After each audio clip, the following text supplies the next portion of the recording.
आज की चर्चा में आपका स्वागत है। हमारे सामने पर्यावरण अध्ययन से जुड़े कुछ दिलचस्प दस्तावेज हैं।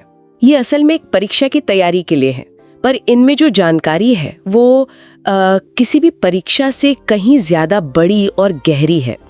तो हमारा आज का मिशन क्या है? हम इन स्रोतों के जरिए ये समझने की कोशिश करेंगे कि क्या प्रकृति ही सबसे बेहतरीन आर्किटेक्ट है, मतलब कैसे भूगोल, जलवायु और यहाँ तक कि जानवरों का व्यवहार उनके घरों के डिजाइन को तय करता है। चाहे वो असम में बाढ़ के बीच खड़ा एक बांस का घर हो या फिर एक छोटी सी चिड़िया का बनाया हुआ घोंसला। तो चलिए इस दुनिया की गहराई में उतरते हैं। और ये सवाल बहुत दिलचस्प है, क्योंकि जब हम इन डिजाइन्स को देखते हैं तो पता चलता है कि ये सिर्फ रहने की जगह नहीं है। ये अपने पर्यावरण की चुनौतियों का सीधा, सटीक और कह सकते हैं शानदार जवाब है। हर डिजाइन के पीछे हजारों सालों का अनुभव और जिंदा रहने की एक कहानी छिपी है। चलिए पहली कहानी से शुरू करते हैं। स्रोतों में बार बार एक तरह के घर का जिक्र आता है जो बांस के मजबूत खंभों पर जमीन से लगभग 10 से 12 फीट ऊपर बनाए जाते हैं। हाँ, स्टिल्ट्स पर। हाँ, और छतें ढलान वाली होती हैं और दीवारें फर्श भी लकड़ी के। ये तस्वीर असम जैसे इलाकों की है। बिल्कुल, और यहाँ पहली नजर में ही डिजाइन का मकसद साफ हो जाता है। असम यानी बेहिसाब बारिश और बाढ़। सही बात है। अगर आप वहाँ जमीन पे घर बनाएंगे तो हर मॉनसून में आपका घर पानी में डूब जाएगा। सीधी सी बात है। तो प्रकृति की इस चुनौती का जवाब क्या है? उससे लड़ो मत, उसके ऊपर उठ जाओ। अच्छा, ये ऊंचे खंभे ठीक यही करते हैं। वे घर को बाढ़ के पानी से सुरक्षित रखते हैं। खंभों की बात तो समझ में आती है, लेकिन लगातार होने वाली बारिश में लकड़ी के घर को बनाए रखना भी तो एक चुनौती होगी। मतलब छत पर पानी जमा होना या लकड़ी का सड़ना, इस समस्या से कैसे निपटते हैं? बहुत अच्छा सवाल है, और यहीं पर डिजाइन का दूसरा हिस्सा काम आता है। ढलान वाली छतें। एग्जैक्टली, दीवान वाली छतें। इनका एंगल ऐसा रखा जाता है कि पानी एक पल के लिए भी ना रुके, सीधा नीचे बह जाए।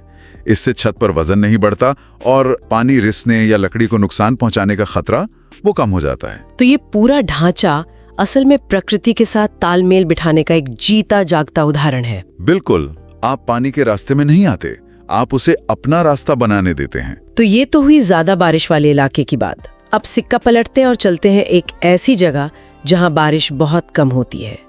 ठंडा रेगिस्तान, लेह लद्दाख। बिल्कुल उल्टा मामला। हाँ, यहाँ के घर पत्थर, मिट्टी, लकड़ी और चूने से बने हैं।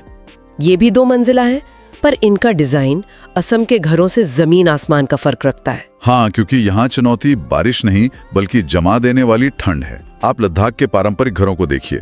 ग्राउंड फ्लोर यानी निचली मंजिल में आपको कोई खिड़की नहीं मिलेगी। दीवारें मोटी होती हैं। कोई खिड़की नहीं? जी नहीं। यह हिस्सा असल में एक बफर जोन की तरह काम करता है। बफर जोन मतलब ये कि निचली मंजिल जहां अक्सर जानवरों को रखा जाता है और जरूरी सामान स्टोर किया जाता है, वो जमीन की ठंड को सीधे ऊपर रहने वाली मंजिल तक पहुंचने से रोकती है। अच्छा। मोटी पत्थर की दीवारें और बिना खिड़की का डिजाइन, ये एक प्राकृतिक इंसुलेशन का काम करता है। और एक और मजेदार बात है। क्या?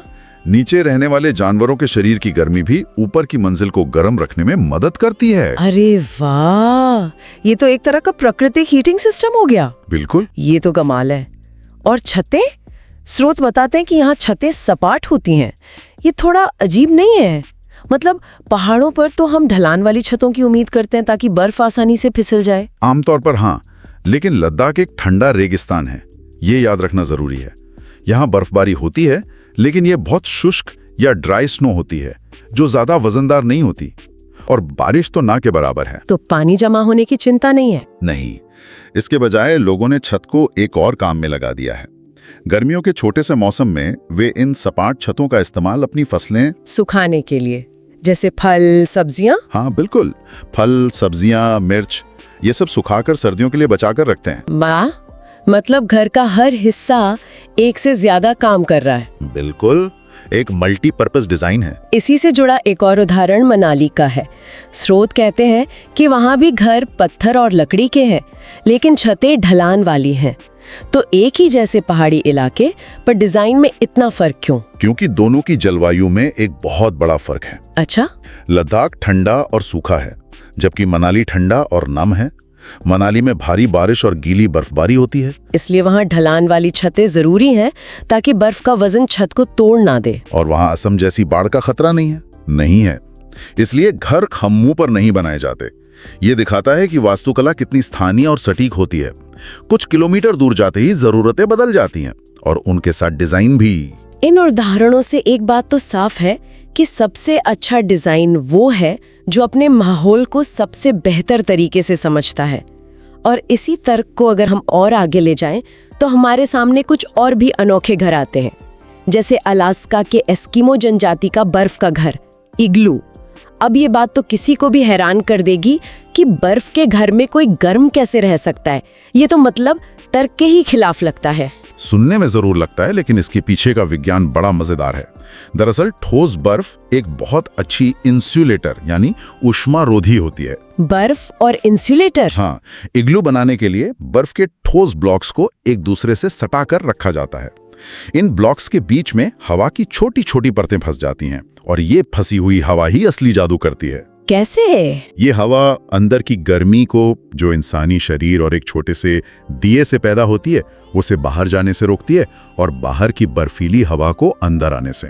लेकिन क्या ये बहुत नाजुक नहीं होता?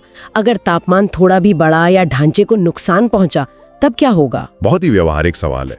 देखिए, इग्लू असल में स्थायी घर नहीं है। ये शिकार के मौसम में इस्तेमाल होने वाले अस्थायी ठिकाने हैं। अच्छा, टेम्पररी शेल्टर। हाँ, लेकिन अपनी इसी भूमिका में वे लाजवाब हैं। और जहां तक मजबूती की बात है, तो जब अंदर की गर्मी से बर्फ की सबसे भीतरी परत थोड़ी पिघलती है और फिर दोबारा जमती है, तो वो ढांचे को और मजबूत बना देती है। अच्छा। और इसका दरवाजा हमेशा बहुत छोटा और नीचे की तरफ होता है, ताकि गर्म हवा बाहर ना निकल सके। बिल्कुल, गर्म हवा हल्की होकर ऊपर उठती है, वो बाहर नहीं जा पाती। और अब तो ये सिर्फ एक पारंपरिक ढांचा नहीं रहा।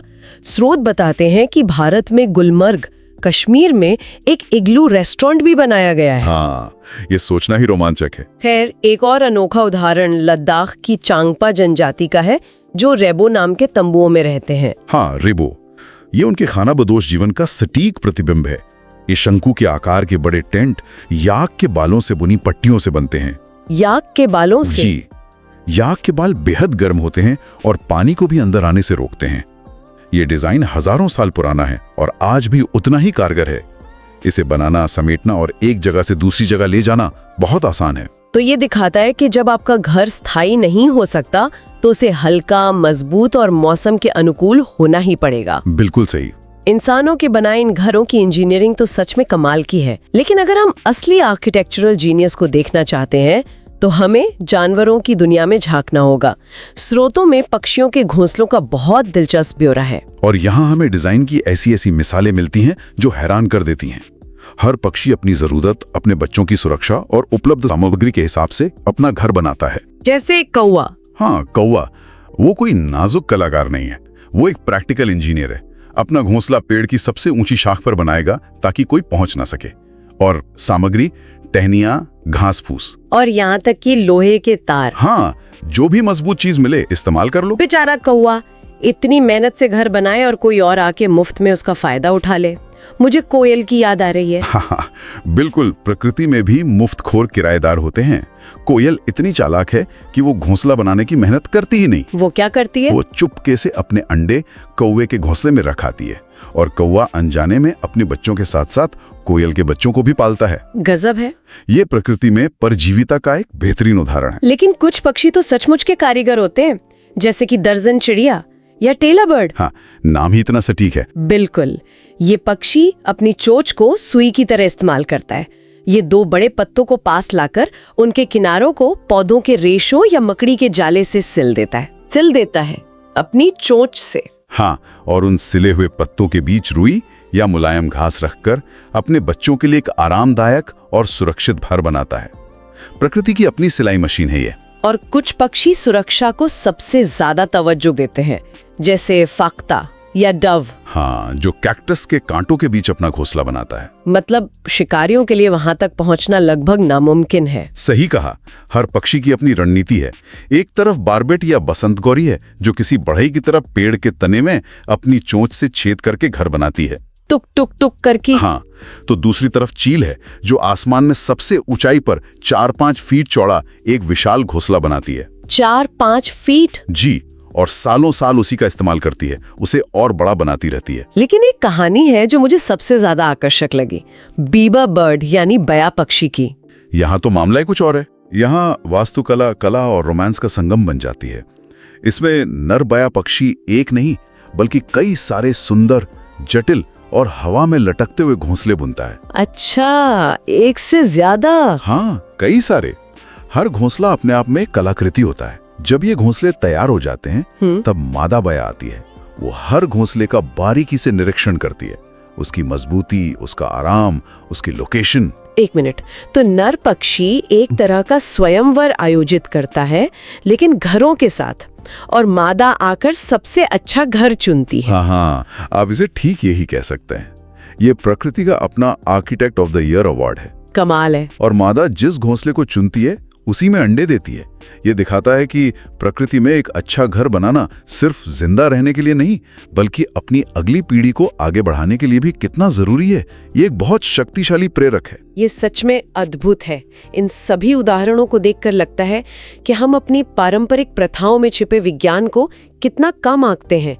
जैसे स्रोतों में एक सवाल है कि गांवों में झोपड़ियों की दीवारों और फर्श को गाय के गोबर से क्यों लीपा जाता है? ज्यादातर लोग कहेंगे कि साफ सफाई के लिए। हाँ, और ये अधूरी सच्चाई है। ये सिर्फ एक सतही कारण है। इसके पीछे एक गहरा वैज्ञानिक तर्क है। गाय के गोबर में कीड़ों को दूर भगाने वाले प्राकृतिक गुण होते हैं। अच्छा जी, जब उसे मिट्टी में मिलाकर लीपा जाता है तो यह एक प्राकृतिक कीटनाशक का काम करता है जो दीमक और दूसरे कीड़े मकोड़ों को घर की संरचना से दूर रखता है। तो ये एक तरह का bio organic pest control system है। बिल्कुल, जो हमारी आधुनिक रसायन दवाओं से सदियों पुराना और कहीं ज्यादा टिकाऊ है। ये कमाल की बात है कि कैसे सामान्य से दिखने वाली चीजों के पीछे गहरा विज्ञान छिपा होता है।